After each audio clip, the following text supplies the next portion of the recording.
2 महिन्यांपासून मृत असलेला तिचा नवरा तिच्याच अंगणातल्या शोष खड्ड्यात सापडला, तोही 3 तुकड्यामध्ये। नुकतंच सोनमने घडवलेलं राजा रघुवंशी हत्या प्रकरण अजून ताजंच आहे। तोच नाशिक जिल्ह्यातून पुन्हा एक थरकाप उडवणारी घटना समोर आली आहे। नाशिकच्या सुरगाणा तालुक्यात पत्नीने स्वतःच्या नवऱ्याचा निर्घृण खून केल्याचा प्रकार उघडकीस आला असून या घटनेमुळे संपूर्ण परिसरात प्रचंड खळबळ माजली आहे। मिळालेल्या प्राथमिक माहितीनुसार पती पत्नीमध्ये काही काळापासून वाद सुरू होता। या वादाचा शेवट इतक्या भीषण पद्धतीने होईल असं कोणालाही वाटलं नव्हतं। रागाच्या भरात पत्नीने नवऱ्यावर कुऱ्हाडीने सपासप वार केले। नवरा जागीच कोसळला आणि त्याचा मृत्यू झाला।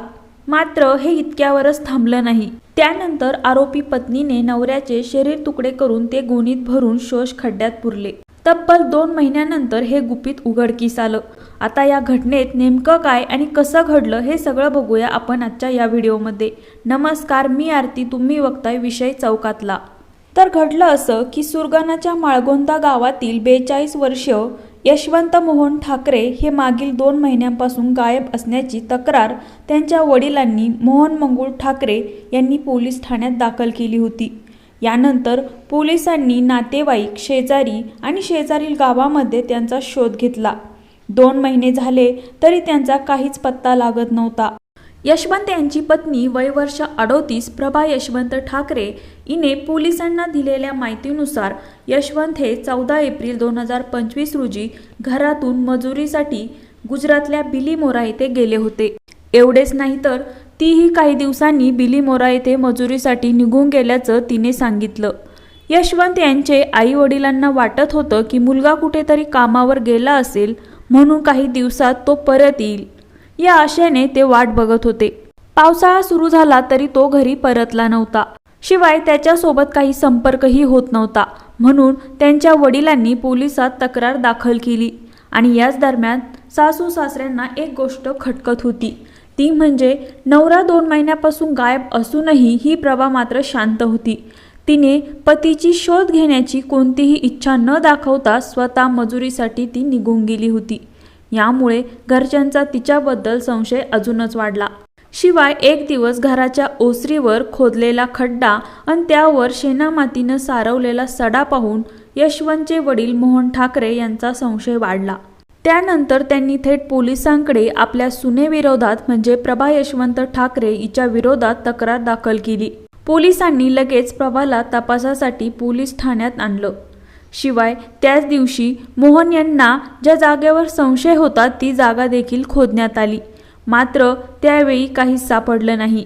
त्यामुळे पुरावा न सापडल्यामुळे ती न घाबरता आणि बिनधास्तपणे गावात फिरत होती। पण एक दिवस यशवंतच्या लहान भावाची पत्नी मीठी ही प्रभाच्या घरी गेली आणि प्रभाच्या घरी तिला यशवंतची चप्पल दिसली। त्यावर तिने विचारलं, दीर घरी आले का?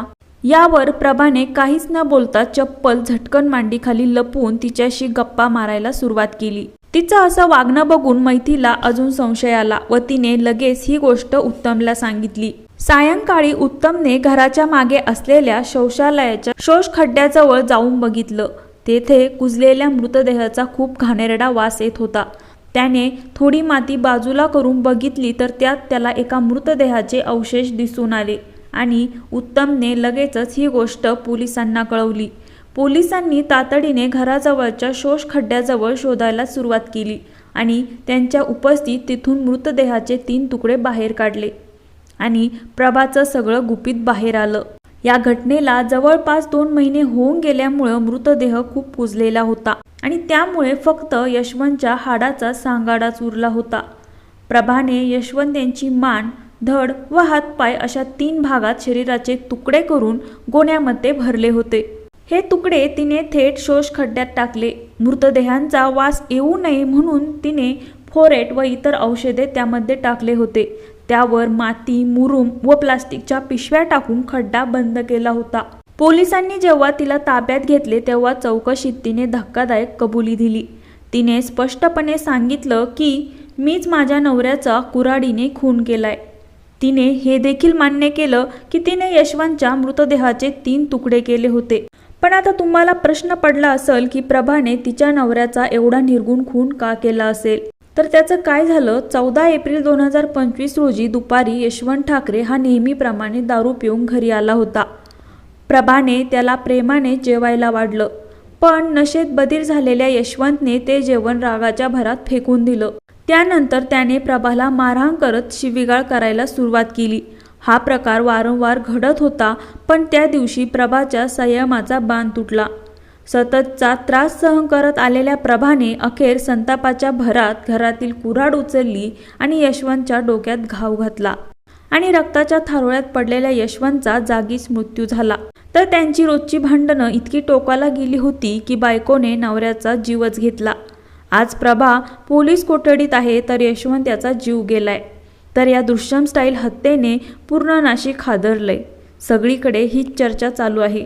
तर समाजात अशा नवरा बायकोच्या हत्याकांडाच्या संख्या का वाढत चालल्या आहेत, तुम्हाला काय वाटतं याची प्रतिक्रिया कमेंटमध्ये नक्की कळवा. आणि हो, आपल्या चॅनलला अजूनपर्यंत सबस्क्राईब केलं नसेल तर प्लीज चॅनलला सबस्क्राईब करा.